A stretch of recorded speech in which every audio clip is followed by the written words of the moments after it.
Ukraine president Vladimir സെലൻസ്കിയുമായി American president Donald Trump നടത്തിയ telephone സംഭാഷണത്തിന് പിന്നാലെ റഷ്യയും യുക്രൈനും സമാധാനത്തിന് തൊട്ടരികെയെന്ന വൈറ്റ് ഹൌസിന്റെ പ്രതികരണം. ട്രംപുമായുള്ള സംഭാഷണം ഗുണപരമായിരുന്നുവെന്ന് സെലൻസ്കിയും അറിയിച്ചിരുന്നു. റഷ്യ യുക്രൈൻ യുദ്ധം സമാധാനത്തോട് ഇത്രയും അടുത്തിട്ടില്ലെന്നും സമാധാനത്തിന് തൊട്ടരികിലെത്തുന്നതിന് പ്രസിഡന്റ് ട്രംപ് വഹിച്ച പങ്ക് ചെറുതല്ലെന്നും വൈറ്റ് ഹൌസ് പ്രസ് സെക്രട്ടറി മാധ്യമങ്ങളോട് പറഞ്ഞു. ഇരു രാജ്യങ്ങളെയും യോജിപ്പിക്കുന്നതിനായി കഴിഞ്ഞ ദിവസം റഷ്യൻ പ്രസിഡന്റ് വ്ളാഡിമിർ പുടിൻ ട്രംപുമായി ഫോണിൽ സംസാരിച്ചിരുന്നു. അഭ്യർത്ഥനകളുടെയും ആവശ്യങ്ങളുടെയും അടിസ്ഥാനത്തിലാണ് ചർച്ച നടന്നതെന്നും വൈറ്റ് ഹൌസ് വ്യക്തമാക്കുന്നു. ഇതിനു മുൻപ് ട്രംപും സെലൻസ്കിയും തമ്മിലുള്ള കൂടിക്കാഴ്ച വലിയ തർക്കങ്ങൾക്ക് വഴിവെച്ചിരുന്നു. തർക്കത്തിനൊടുവിൽ യുക്രൈനുള്ള എല്ലാ സൈനിക സഹായങ്ങളും അമേരിക്ക നിർത്തിവെച്ചതായി വൈറ്റ് ഹൌസ് അറിയിക്കുകയും ചെയ്തിരുന്നു. മാർച്ച് 1 വൈറ്റ് ഹൌസിൽ ട്രംപും സെലൻസ്കിയും തമ്മിൽ കൂടിക്കാഴ്ച നടന്നത്. US വൈസ് പ്രസിഡന്റ് JD വാൻസും ചർച്ചയ്ക്കെത്തിയിരുന്നു. തുടക്കത്തിൽ സമാധാനപരമായി തുടങ്ങിയ ചർച്ച പിന്നീട് വാഗ്വാദത്തിലേക്ക് എത്തുകയായിരുന്നു. റഷ്യയുമായുള്ള വെടിനിർത്തലിന് യുക്രൈൻ വിട്ടുവീഴ്ചയ്ക്ക് തയ്യാറാകണമെന്ന ട്രംപിന്റെ ആവശ്യമാണ് സെലൻസ്കിയെ ചൊടിപ്പിച്ചത്. കൊരിയാളി പുടിനുമായി യാതൊരു വിട്ടുവീഴ്ചയ്ക്കും തയ്യാറല്ലെന്നായിരുന്നു സെലൻസ്കിയുടെ മറുപടി. പിന്നാലെ മാധ്യമങ്ങൾക്ക് മുന്നിൽ വെച്ച് ഇരുവരും ചൂടേറിയ വാഗ്വാദങ്ങളിലേക്ക് കടന്നു. പിന്നാലെ സെലൻസ്കി അനാദരവ് കാണിച്ചെന്ന് ട്രംപ് പരസ്യമായി ആരോപിച്ചു.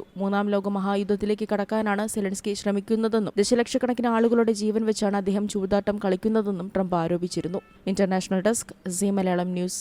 ഏറ്റവും പുതിയ വാർത്തകളും വിശേഷങ്ങളും വിരൽ തുമ്പിലറിയാൻ സീ മലയാളം ന്യൂസ് എല്ലാ ഡിജിറ്റൽ പ്ലാറ്റ്ഫോമുകളിലും ലഭ്യം.